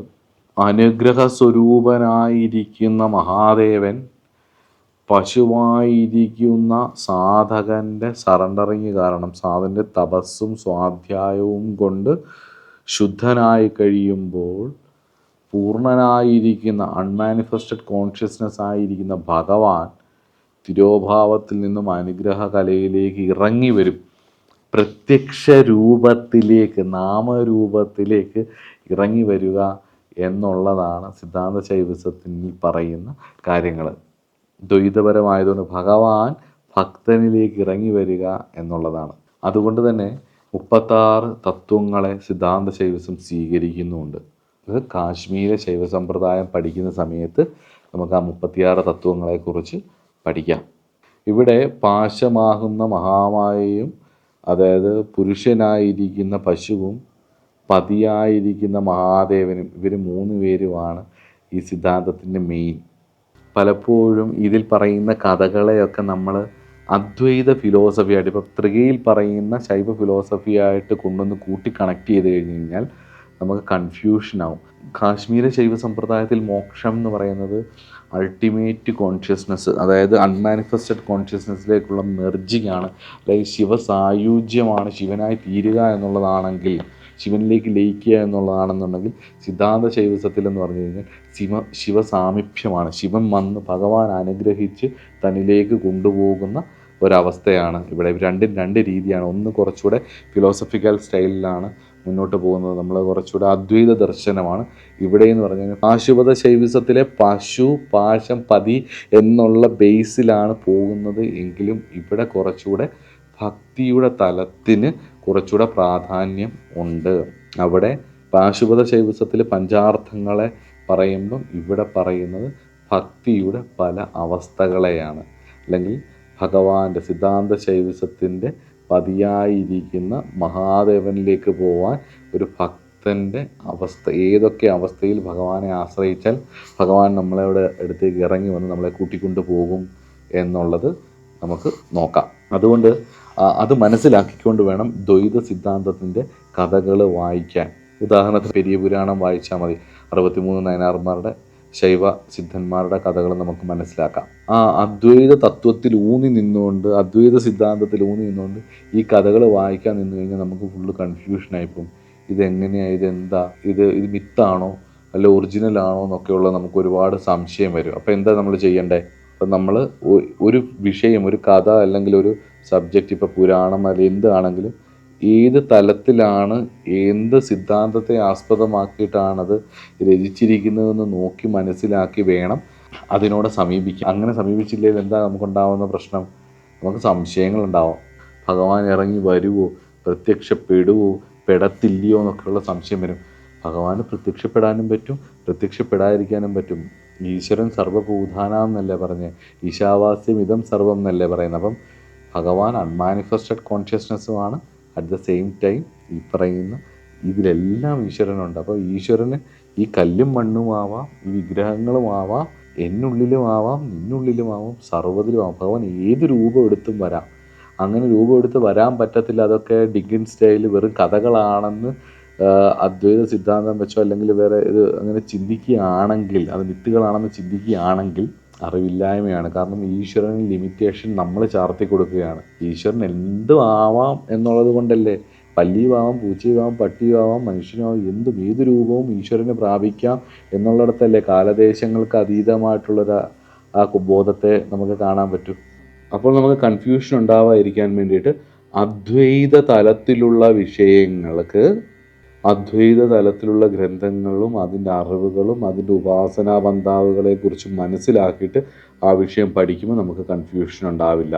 അതുപോലെ തന്നെ ദ്വൈതവും ദ്വൈതാദ്വൈത തലത്തിലുള്ള വിഷയങ്ങളെക്കുറിച്ച് മനസ്സിലാക്കുകയും അതിൻ്റെ സിദ്ധാന്തങ്ങളെക്കുറിച്ച് മനസ്സിലാക്കുകയും ചെയ്തു കഴിഞ്ഞ് കഴിഞ്ഞാൽ നമുക്ക് അൺമാനിഫെസ്റ്റഡ് ആയിട്ടുള്ള ഗോഡിൻ്റെ അല്ലെങ്കിൽ അൺമാനിഫെസ്റ്റഡ് ആയിട്ടുള്ള ഓൾമൈറ്റിയുടെ അല്ലെങ്കിൽ അൺമാനിഫെസ്റ്റഡ് ആയിട്ടുള്ള പരശിവൻ്റെ മാനിഫെസ്റ്റഡ് ആയിട്ടുള്ള പല വേർഷൻസ്, പല കാര്യങ്ങളിലൂടെയുള്ള സാധകൻ്റെ പല തരത്തിലുള്ള അനുഭവങ്ങൾ, അവരുടെ കർമ്മത്തിനനുസരിച്ച് അവരുടെ നിയോഗത്തിനനുസരിച്ചുള്ള പലതരത്തിലുള്ള അനുഭവങ്ങളിലൂടെ നമുക്ക് ഈശ്വരാനുഗ്രഹത്തെ മനസ്സിലാക്കാം. അനുഗ്രഹകല എപ്പോഴും തിരോഭാവം കഴിഞ്ഞാണ് അനുഗ്രഹം വരുന്നത്. അപ്പോൾ തിരോഭാവം കഴിഞ്ഞ അനുഗ്രഹം എന്ന് പറയുമ്പോഴത്തേക്ക് ഷഡാധാരങ്ങളിൽ വിശുദ്ധിക്ക് താഴെയാണ്, അനാഹത ഭാഗത്താണ് അത് വരുന്നത്. അപ്പം ഭഗവാൻ സഹസ്രാരത്തിൽ നിന്നും ആജ്ഞയിലേക്കും, ആജ്ഞയിൽ നിന്ന് വിശുദ്ധിയിലേക്കും, വിശുദ്ധിയിൽ നിന്ന് അനാഹതത്തിലേക്കും ഭഗവാൻ ഇറങ്ങി വരിക ചെയ്യുന്നത് ഹൃദയത്തിലേക്ക്. അപ്പം നമ്മൾ കഥകൾ വായിക്കുമ്പോൾ എന്താണ് ഇനി മനസ്സിലാക്കേണ്ടത്? ഉത്തമരായിട്ടുള്ള സാധകരുടെ നിഷ്കളങ്കമായിട്ടുള്ള മാനസികാവസ്ഥയിൽ അവർക്ക് അറിവില്ല, അദ്വൈത തലത്തെക്കുറിച്ചുള്ള അറിവില്ല. നിഷ്കളങ്കമായിട്ടുള്ള മാനസിക തലത്തിൽ നിന്നുകൊണ്ടുള്ള സാധകൻ്റെ ഉത്തമങ്ങളായിട്ടുള്ള അനുഭവങ്ങളാണ് ഈ കഥകൾ. അപ്പോൾ ആ കഥകൾ വായിക്കുമ്പോൾ നമുക്കെന്താവും? അതിനോടൊരു താതാത്മ്യം ഉണ്ടാകും. ആ താതാത്മ്യം ഉണ്ടാകുമ്പോൾ എന്തുണ്ടാവും? നമ്മുടെ ഉള്ളിൽ ആ ഈശ്വര സ്മരണ, ഈശ്വര ഭക്തി ഉണ്ടാവും. സിദ്ധാന്ത ശൈവസത്തിൽ ഭക്തിക്ക് ഒരുപാട് തരത്തിൽ പ്രാധാന്യമുണ്ട്. 4 തരത്തിലുള്ള ഭക്തിയെക്കുറിച്ച് പറയുന്നുണ്ട്, നമുക്കത് പറയാം. അതുകൊണ്ട് തന്നെ ഈ പറഞ്ഞ പോലെ നമ്മൾ ദ്വൈത തലത്തിലുള്ള കഥകളും കാര്യങ്ങളും ഒക്കെ കേൾക്കുമ്പോൾ അതുകൊണ്ടൊന്ന് അദ്വൈത തലത്തിലേക്ക് കൊണ്ടുവന്ന് കൂട്ടിക്കെട്ടി സിദ്ധാന്തങ്ങൾ രണ്ടും ചേരാതായിട്ട് കൺഫ്യൂഷൻ ആവരുത്. അപ്പം പലതരത്തിൽ ആൾക്കാർ ചോദിക്കും, ശിവ എന്ന് പറയുന്നത് ഒരു ഏലിയനാണോ, അതോ ആദിയോഗിയാണോ, ആരുമില്ലാതെ ആദ്യമുണ്ടായിട്ട് പിന്നീട് പല യോഗിമാർക്കും പലതും പഠിപ്പിച്ചു കൊടുത്തതാണോ, അതോ ശിവ ഈസ് കോൺഷ്യസ്നെസ് ആണോ, ഏതാണെന്ന് ചോദിച്ചാൽ പലതരത്തിൽ. അപ്പം നമ്മളെ സംബന്ധിച്ചിടത്തോളം, താന്ത്രികരെ സംബന്ധിച്ചിടത്തോളം ഈ വിഷയത്തെക്കുറിച്ച് മനസ്സിലാക്കുമ്പം ആദിസ്വരൂപനായിട്ടുള്ള മഹാദേവനിൽ നിന്നും ഉത്ഭവിക്കപ്പെട്ട ഈ സിദ്ധാന്തങ്ങളെല്ലാം തന്നെ ഭഗവാൻ ആദിയോഗിയുമാണ്, സ്വച്ഛന്ത ഭൈരവനുമാണ്, സദാശിവരുദ്രനുമാണ്. അറ്റ് ദ സെയിം ടൈം ഭഗവാൻ സാധാരണ ബോധത്തിലേക്ക് ഇറങ്ങി വരുന്ന നമ്മുടെയൊക്കെ മഹാദേവനും കൂടിയാണ്. രണ്ടുമാണ് ഭഗവാൻ. മനസ്സിലാവുന്നുണ്ടോ? അൺമാനിഫെസ്റ്റഡ് കോൺഷ്യസ്നെസ്സുമാണ്, അതുപോലെ തന്നെ മാനിഫെസ്റ്റഡ് ആയിട്ടുള്ള നാമരൂപങ്ങളോട് കൂടിയിട്ടുള്ള നമ്മുടെ ഭഗവാനും. രണ്ടും ആ ഈശ്വരൻ്റെ വിഭിന്നങ്ങളായിട്ടുള്ള തലങ്ങളാണ്. ആ തലങ്ങൾ അദ്ദേഹം എന്തിനാണ് എടുക്കുന്നത്? തൻ്റെ ഭക്തനെ തന്നിലേക്ക് കൊണ്ടുവരാൻ. ഇതാണ് സിദ്ധാന്ത ശൈവസത്തിൻ്റെ ബേസ്. അപ്പം നമുക്ക് ആ ഒരു കൺഫ്യൂഷൻ ഉണ്ടാവത്തില്ല. പൊതുവേ ആൾക്കാർക്ക് ഈ ഒരു തലത്തെക്കുറിച്ച്, അദ്വൈത ദർശനത്തെയും ദ്വൈത ദർശനത്തെയും ദ്വൈതാദ്വൈത ദർശനത്തെയൊക്കെ അതിൽ നിന്നുണ്ടായിട്ടുള്ള ഗ്രന്ഥങ്ങളെ വേർതിരിച്ച് മനസ്സിലാക്കാനുള്ള കഴിവില്ലാത്തത് കൊണ്ടാണ് മിക്കപ്പോഴും കൺഫ്യൂഷനായി തീരുന്നത് എന്ന് എനിക്കും തോന്നിയിട്ടുണ്ട്. അതുപോലെ തന്നെ പല ആചാര്യന്മാരും അത് പറയുന്നതും ഞാൻ കേട്ടിട്ടുണ്ട്. അപ്പം നമ്മളൊരു വിഷയം പഠിക്കുമ്പം ആ വിഷയം എന്ത് സിദ്ധാന്തത്തിൽ ആസ്പദമാക്കിയിട്ടാണ് അത് ചിട്ടപ്പെടുത്തിയിരിക്കുന്നതെന്നും കൂടെ മനസ്സിലാക്കിയാൽ ആ വിഷയം മനസ്സിലാക്കാൻ എളുപ്പമായിരിക്കും എന്നുള്ളതും കൂടി ഞാനിവിടെ ഓർമ്മിപ്പിക്കുന്നു. അപ്പം സിദ്ധാന്ത ശൈവസത്തിൻ്റെ ഗ്രന്ഥങ്ങളും കഥകളും വായിച്ചു കഴിഞ്ഞ് കഴിഞ്ഞാൽ നമുക്ക് മനസ്സിലാവും ഭഗവാൻ ഭക്തനിലേക്ക് ഇറങ്ങി വരും. മഹാദേവൻ ഭക്തനിലേക്ക് ഇറങ്ങി വന്ന് അനുഗ്രഹിച്ച് കുറച്ച് പരീക്ഷണങ്ങളൊക്കെ നടത്തി അനുഗ്രഹിച്ചിട്ട് വരുന്നത് കാണാം നമുക്ക്. അതുകൊണ്ട് തന്നെ ഈ നിഷ്കളങ്കമായിട്ടുള്ള ശൈവ ഭക്തിയാണ് സിദ്ധാന്ത ശൈവ സമ്പ്രദായത്തിൻ്റെ നട്ടെല്ല് എന്ന് പറയുന്നത്. ഞാൻ ആദ്യമേ പറഞ്ഞു, ഇപ്പം അദ്വൈത ദർശനത്തിൽ സാധനയും അതിനെ മനസ്സിലാക്കുന്ന ഫിലോസഫിക്കലായിട്ടുള്ള കാര്യങ്ങളും തത്വബോധവുമാണെങ്കിൽ, ഇവിടെ നിഷ്കളങ്കമായിട്ടുള്ള ഭക്തിയാണ് വാസ്തവത്തിൽ ഈ സിദ്ധാന്ത ശൈവസത്തിൽ പ്രധാനമായിട്ടുള്ളത്. പാശുപത ശൈവസം, ലൗലീശ പാശുപതത്തിൽ പറയുന്ന പോലെ പശു, പാശം, പശുപതി എന്നീ 3 കാര്യങ്ങളാണ് ഇവിടെയും പറയുന്നത്. പക്ഷേ പഞ്ചാർത്ഥത്തിലൂടെ അല്ല സിദ്ധാന്ത ശൈവസം ഭഗവാനിലേക്ക് എത്താൻ പറയുന്നത്, ഭക്തിയിലൂടെയാണ്. 4 തരം ഭക്തിയാണ് സിദ്ധാന്ത ശൈവസം പറയുന്നത്. ഒന്നാമത്തേത് ദാസ്യമാർഗം, ഭഗവാനോടുള്ള ദാസനെ പോലെ നിൽക്കുന്ന ഭാവത്തോടു കൂടിയിട്ടുള്ള ഭക്തി, അതിനെ ദാസ്യമാർഗം എന്ന് പറയുന്നു. നമ്പർ 2 എന്ന് പറയുന്നത് സത്പുത്രമാർഗം, പുത്രനെ പോലെ, ഭഗവാന്റെ പുത്രനെ പോലെ സ്വയം ഭാവന ചെയ്ത് സൽപുത്രനായിട്ട് ഭാവന ചെയ്യുന്ന സൽപുത്രഭാവം. 3-മത്തത് സഹമാർഗം, അതായത് യോഗയും സാധനയും ചെയ്തുകൊണ്ട് ഭഗവാനോടൊപ്പം ചേർന്ന് ഭഗവാനെ ആശ്രയിച്ച് പൂജകൾ കഴിച്ച് ശിവം പൂത്വം ശിവമേജയിൽ എന്നൊക്കെ നമ്മൾ പറയുന്ന പോലെ ശിവനായിരുന്നുകൊണ്ട് ശിവനെ പൂജിക്കുക എന്ന് പറയുന്ന പോലെ തന്നെ ഒരു സഹഭാവം, സഹമാർഗം, ഭഗവാനെ പൂജ കഴിച്ചും പ്രാർത്ഥിച്ചും കൃത്യമായിട്ട് സാധനകൾ ചെയ്തും യോഗ വിഷയങ്ങൾ പഠിച്ചും പഠന മന്നാദികൾ പഠിച്ചും പോകുന്ന പശുഭാവത്തോട് കൂടിയിട്ടുള്ള സഹമാർഗം. ഏറ്റവും അവസാനത്തേത് സന്മാർഗമാണ്. ഏറ്റവും ഉത്തമമായിട്ടുള്ള മാർഗമായിട്ട് പറയുന്നത് സന്മാർഗമാണ്. പശുഭാവത്തിൻ്റെ ഒരു ഭാവമാണ് സന്മാർഗം. അത് സത്യം, ധർമ്മം, നിഷ്ഠ, ഭക്തി. ശിവഭക്തി, സത്യത്തിൽ ഉറച്ചു നിൽക്കുക, അതുപോലെ തന്നെ ശിവഭഗവാനെ പറയുന്ന ശിവസിദ്ധാന്തങ്ങളിൽ പറയുന്നതായിട്ടുള്ള ധർമ്മ വിഷയങ്ങൾ, അതുപോലെ തന്നെ നിഷ്ഠ. എന്നീ 4 തൂണുകളാണ് സന്മാർഗ ജീവിത നിഷ്ഠ എന്ന് പറയുന്ന സന്മാർഗ ഭക്തിക്ക് വേണ്ടത്. അപ്പോൾ ഈ 4 തൂണുകൾ സത്യം, ധർമ്മം, നിഷ്ഠ, ഭക്തി, ഈ വഴിയിലൂടെ ശിവസാമീപ്യം നേടാം എന്നുള്ളതാണ്. മുകളിൽ പറഞ്ഞ 4 വഴികളാണ് പശുവിന് പാശത്തെ കട്ട് ചെയ്ത് പശുപതിയിലേക്ക് എത്താൻ വേണ്ടിയിട്ട് പറയുന്നത്. അതുപോലെ തമിഴ്നാട്ടിലേക്കൊക്കെ വന്നു കഴിഞ്ഞ് കഴിഞ്ഞാൽ ഈ ചോള ഡൈനാസ്റ്റിയൊക്കെ എന്ന് പറയുന്നത് ശരിക്കും സിദ്ധാന്ത ശൈവ ഫോളോവേഴ്സ് ആയിരുന്നു.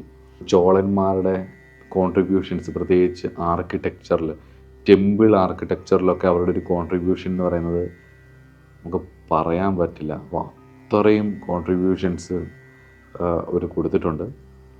നമ്മൾ തമിഴ്നാട്ടിലെ പല ക്ഷേത്രങ്ങളും ഈ 63 നായനാർമാരുമായിട്ട് ബന്ധപ്പെട്ടിട്ടുള്ള ക്ഷേത്രങ്ങളിൽ പോകുമ്പോഴൊക്കെ ഈ 63 നായനാർമാർക്കും അവിടെ സ്ഥാനം ഉണ്ടാവും. ക്ഷേത്രത്തിൻ്റെ കല, ക്ഷേത്രം ചെയ്തു വെച്ചിരിക്കുന്നത് കണ്ടാൽ ഭഗവാൻ ഇത് മനുഷ്യനാൽ നിർമ്മിതമായതാണല്ലോ, ഈ ഒരു കാലഘട്ടത്തിൽ തന്നെ നമുക്കൊരു ക്ഷേത്രം അതുപോലെ പണിയാൻ പറ്റുന്നില്ല. അപ്പം ഈ ഗോപുരങ്ങളും ഇതൊക്കെ, പ്രത്യേകിച്ച് ചോളന്മാരുമായിട്ട് ബന്ധപ്പെട്ടുള്ള ക്ഷേത്രങ്ങൾ എന്നൊക്കെ പറയുന്നത് അതിഗംഭീരമാണ്. ഇന്ത്യയിൽ വേറെ എങ്ങും ചെന്നാൽ ഇതുപോലുള്ള ക്ഷേത്രങ്ങൾ കാണാനും നമുക്ക് കഴിയത്തുമില്ല. അപ്പോഴാണ് നമ്മൾ കേരളത്തിൽ കുറേ ആധുനിക ആൾക്കാർ പറയുന്നത് കേരളത്തിൽ പല കാവുകളും ക്ഷേത്രമാക്കി മാറ്റിയത് ആര്യവൽക്കരണത്തിൻ്റെ ഭാഗമാണ്, വൈഷ്ണവിസത്തിൻ്റെ ഭാഗമാണെന്നൊക്കെ ഉള്ളത്. കേരളത്തിൽ ഇന്ന് ഏറ്റവും പ്രാചീനമായ ക്ഷേത്രങ്ങൾ ഉണ്ടാവുന്നതിന് മുമ്പ്, ഇന്ന് പറയുന്ന ക്ഷേത്രങ്ങൾ ഉണ്ടാവുന്നതിന് മുമ്പുള്ള ശൈവ ഫിലോസഫേഴ്സ് ഫോളോ ചെയ്തിട്ടുള്ള, ശൈവേറ്റുകൾ ഫോളോ ചെയ്തിട്ടുള്ള ശൈവിസത്തിൻ്റെ ഭാഗമായിട്ടുള്ള ക്ഷേത്രങ്ങളെയും വിഗ്രഹങ്ങളെയും കുറിച്ചൊക്കെ ഒന്ന് പഠിക്കാൻ നിന്ന് കഴിഞ്ഞ് കഴിഞ്ഞാൽ ആര്യവൽക്കരണത്തിൻ്റെ ഭാഗമല്ല ക്ഷേത്രം എന്നും, ക്ഷേത്രം എന്ന് പറയുന്നത് ഭാരതീയമായിട്ടുള്ള ആധ്യാത്മികരുടെ കോൺട്രിബ്യൂഷൻ, പ്രത്യേകിച്ച് തന്ത്രശാസ്ത്രത്തിൻ്റെ കോൺട്രിബ്യൂഷനാണ് ക്ഷേത്രം എന്നുള്ളത് മനസ്സിലാക്കാം. തന്ത്രശാസ്ത്രത്തിൻ്റെ പ്രയോഗങ്ങളിൽ ഒരു യന്ത്രം പോലെയാണ് ക്ഷേത്രം എന്നുള്ളത്. ക്ഷേത്രസങ്കല്പത്തെക്കുറിച്ച് ആഴ്ന്ന് പഠിച്ചാൽ മനസ്സിലാവും. ഇതം ശരീരം കൗന്ദേയ ക്ഷേത്രം വിദ്യാവിധീയത എന്നുള്ള ഭഗവാന്റെ ഭഗവത്ഗീതയിൽ ഭഗവാൻ പറയുന്ന ആ ഒരൊറ്റ ലൈൻ കൃത്യമായിട്ട് മനസ്സിലാക്കിയാൽ തന്നെ ക്ഷേത്രം എന്താണെന്ന് മനസ്സിലാവും. അല്ലാതെ ആര്യവൽക്കരണത്തിൻ്റെ ഭാഗമായിട്ട് കാവുകൾ ക്ഷേത്രമാക്കിയതല്ല. അത് പറഞ്ഞത് ആരായാലും അത് ശരിയല്ല.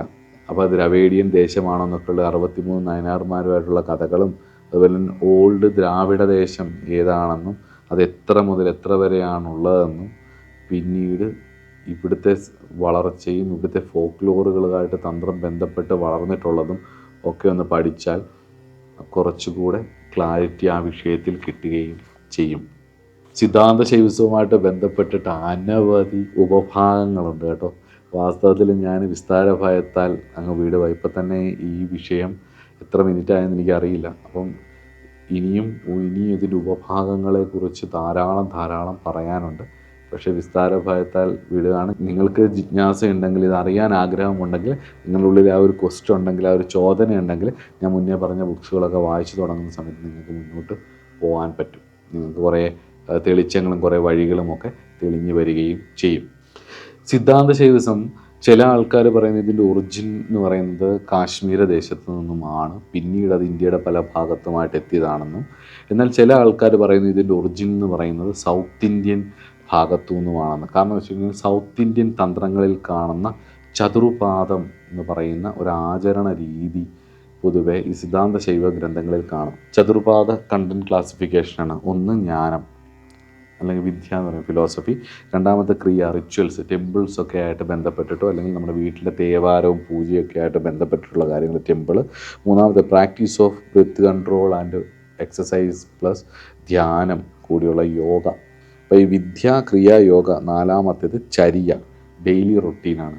ഈ ധ്യാനം എന്ന് പറയുമ്പോൾ ഇവിടെ തന്ത്രശാസ്ത്രത്തിലെ യോഗ എന്ന് പറയുന്നത് ഷഡ്ചക്രങ്ങളുമായിട്ട് ബന്ധപ്പെട്ടിട്ടുള്ള യോഗയാണ് കേട്ടോ. ഞാൻ ഹഠയോഗയല്ല ഇവിടെ ഉദ്ദേശിച്ചത്.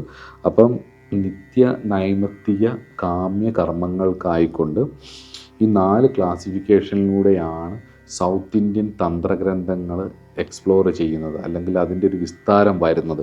അത് ഈ വിദ്യ, ക്രിയ, യോഗ, ചര്യ എന്നീ 4 വഴികളിലൂടെയാണ് പറയുന്നത്. അപ്പോൾ അതുപോലെ തന്നെ ഈ നിശ്വാസ തത്വസംഹിത എന്ന് പറയുന്ന പഴയ വൺ ഓഫ് ദ ഓൾഡസ്റ്റ് ശൈവ സിദ്ധാന്ത ഗ്രന്ഥത്തിൽ സിദ്ധാന്ത ശൈവസത്തെ 5ആയിട്ട് തരത്തിരിക്കുന്നു.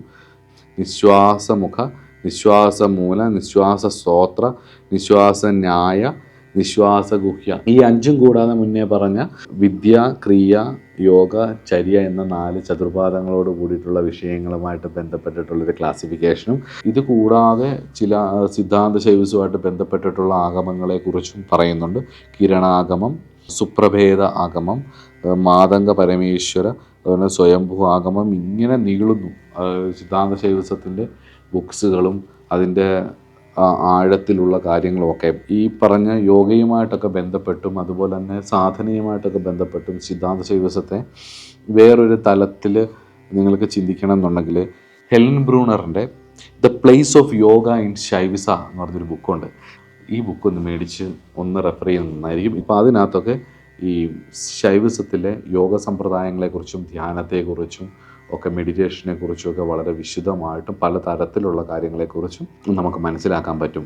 എന്തായാലും ചതുർപാദത്തോട് കൂടിയിട്ടുള്ള സിദ്ധാന്ത ശൈവസ ഗ്രന്ഥങ്ങൾ പറയുന്ന പല കാര്യങ്ങളും ഇതിൻ്റെ ഒറിജിൻ സൗത്ത് ഇന്ത്യൻ ആണെന്ന് പൊതുവെ പറയുന്നത്. ഇത് ശൈവസത്തിൽ മാത്രമല്ല, ഇത് വൈഷ്ണവത്തിലും കാണാം. വിഷ്ണു സംഹിത പോലുള്ള ഗ്രന്ഥങ്ങളിൽ ഒക്കെ ഇത് ഈ ചതുർപാദത്തോടു കൂടിയുള്ള ഈ തന്ത്രയുടെ ക്ലാസിഫിക്കേഷൻ കാണാം. അതേപോലെ തന്നെ ഈ ഒരു ക്ഷേത്രത്തിൻ്റെ ഒരു ആ യോഗ, ആ ഒരു റിച്വൽസ് ഒക്കെ വരുമ്പോൾ ആ ക്ഷേത്രങ്ങളുടെ ഒരു ഇംപ്ലിമെൻറ്റേഷനും പൂജകളും ഒക്കെ ഏകദേശമൊക്കെ ഒരേപോലെ വരും. എന്നിരുന്നാൽ പോലും കേരളത്തിൻ്റെ പൂജാരീതിയല്ല കർണാടകയിലെ പൂജാരീതി, കർണാടകയിലെ പൂജാരീതിയല്ല തമിഴ്നാട്ടിലെ പൂജാരീതി, തമിഴ്നാട്ടിലെ പൂജാരീതിയല്ല ആന്ധ്രയിലെ പൂജാരീതി. എന്നാലും ഹംപി മുതൽ ഇങ്ങോട്ട് നമ്മൾ എടുത്തു കഴിഞ്ഞു കഴിഞ്ഞാൽ ഈ സൗത്ത് ഇന്ത്യൻ ശൈവസത്തിൻ്റെ ഈ ചതുർപാദത്തിൻ്റെ ഇൻഫ്ലുവൻസ് എല്ലാ ഏരിയകളിലും നമുക്ക് കാണാൻ കഴിയും. പ്രത്യേകിച്ച് ക്ഷേത്രങ്ങളുടെ കാര്യത്തിലാണെങ്കിലും കൊടിമരവും നാലമ്പലവും ചുറ്റമ്പലവും ആ ദേശത്തിനനുസരിച്ചുള്ള ഒരു ആർക്കിടെക്ചർ ശൈലിക്ക് ഒരു മാറ്റമുണ്ടെന്നുള്ളത് വെച്ച് കഴിഞ്ഞാൽ ബാക്കി എല്ലായിടത്തും ഈ ചതുർപാദത്തിൽ പെടുന്ന ഒരു ക്രിയയുടെ ആരാധനയൊക്കെ വരുന്ന കാര്യങ്ങളും ടെമ്പിൾ സ്ട്രക്ചറൊക്കെ വരുന്ന കാര്യങ്ങളൊക്കെ അതിൽ കാണാം എന്നുള്ളത് നമുക്ക് മനസ്സിലാവും. അപ്പം ഇവിടെ ത്രിലോചനൻ്റെ സിദ്ധാന്ത സാരാവലി എന്ന് പറയുന്ന ഒരു ഗ്രന്ഥമാണ് ഇതിൻ്റെ ബേസായിട്ട് ആളുകൾ പറയുന്നത്. അതോടൊപ്പം തന്നെ ഈ സൗത്ത് ഇന്ത്യൻ റിച്വലിസ്റ്റിക് വഴിയിൽ, പ്രത്യേകിച്ച് ടെമ്പിൾ കൾച്ചറിൽ സിദ്ധാന്ത ശൈവത്തിന് എത്രത്തോളം ഇൻഫ്ലുവൻസ് ഉണ്ട് എന്നുള്ളതും കൂടെ നമുക്കൊന്ന് നോക്കാം. തന്ത്രത്തിൻ്റെ പദ്ധതികൾ കുറിച്ച് നമ്മൾ അതിനെ അറിയണം. തന്ത്രത്തിൽ 18 പദ്ധതി ഗ്രന്ഥങ്ങൾ ഉണ്ട്.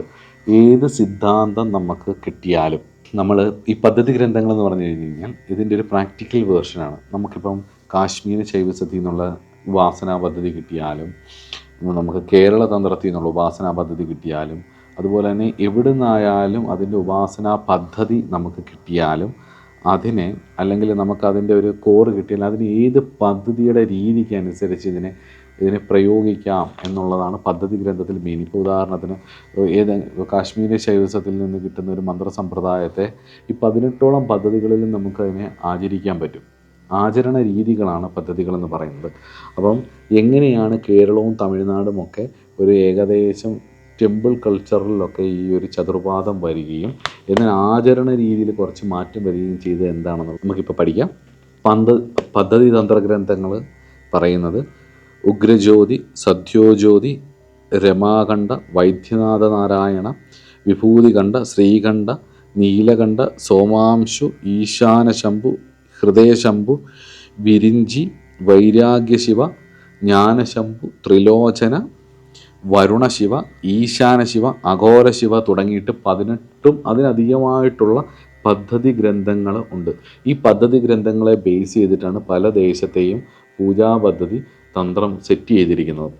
പ്രത്യേകിച്ച് സൗത്ത് സൈഡിലും സിദ്ധാന്ത സാരാവലിയുടെ ഒരു ഇൻഫ്ലുവൻസ് ഉണ്ട്. ഒരു വിഷ്ണു സംഹിതയിൽ നമുക്ക് കാണാം ഈ ഒരു ചതുർപാദം, ഈ യോഗ, ക്രിയ, ജ്ഞാനം, ചര്യ എന്നുള്ള ഈ ചതുർപാദം നമുക്ക് വിഷ്ണു സംഹിതയിലും ഒക്കെ കാണാം.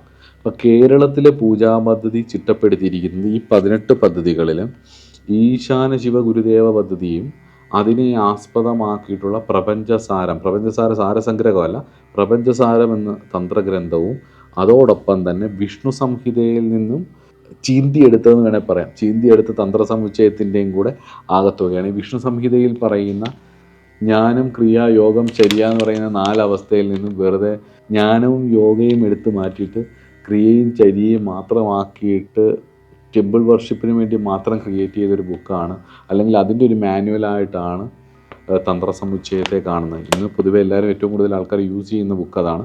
പക്ഷേ അതിൽ നിന്നും വിഷ്ണു സംഹിതയിലൊക്കെ ഉണ്ടായിരുന്ന ഈ ചതുർപാദങ്ങളെ കട്ട് ചെയ്ത് 2 പാദമാക്കി കുറച്ചു എന്നൊരു ദോഷം ആ ഗ്രന്ഥത്തിന് പണ്ഡിതന്മാർ പറയുന്നുണ്ട്. ഇത് തന്നെയായാലും ആൾക്കാർ മെയിനായിട്ട് താന്ത്രികരുടെ ഒരു ഗ്രന്ഥമായിട്ട് പറയുന്നതും തന്ത്രസമുച്ചയമാണ്. കേരളീയമായിട്ടുള്ള ശൈവക്ഷേത്രങ്ങളിലാണെങ്കിലും ഈ പൂജകൾ ചിട്ടപ്പെടുത്തിയിരിക്കുന്നത്, അല്ലെങ്കിൽ ശങ്കരാചാര്യരുടെ കാലസമയത്ത് ചിട്ടപ്പെടുത്തിയെന്ന് പറയപ്പെടുന്നത് പ്രപഞ്ചസാരം എന്ന് പറയുന്ന തന്ത്രഗ്രന്ഥത്തെ ബേസ് ചെയ്താണ്. പ്രപഞ്ചസാരം എന്ന് പറയുന്ന ഈശാന ശിവ ഗുരുദേവ പദ്ധതി പ്രധാനപ്പെട്ട 18 തന്ത്ര പദ്ധതികളിൽ ഒരു പദ്ധതി ഗ്രന്ഥമാണ് ഈശാന ശിവഗുരു എഴുതിയിട്ടുള്ള ഈശാന ശിവ ഗുരുദേവ പദ്ധതി. ആ ഈശാന ശിവ ഗുരുദേവ പദ്ധതി ആസ്പദമാക്കിയിട്ടാണ് പ്രപഞ്ചസാരത്തിൽ നിന്നുമാണ് നമ്മളെ പൂജാവിധികൾ ചിട്ടപ്പെടുത്തിയിരിക്കുന്നതും.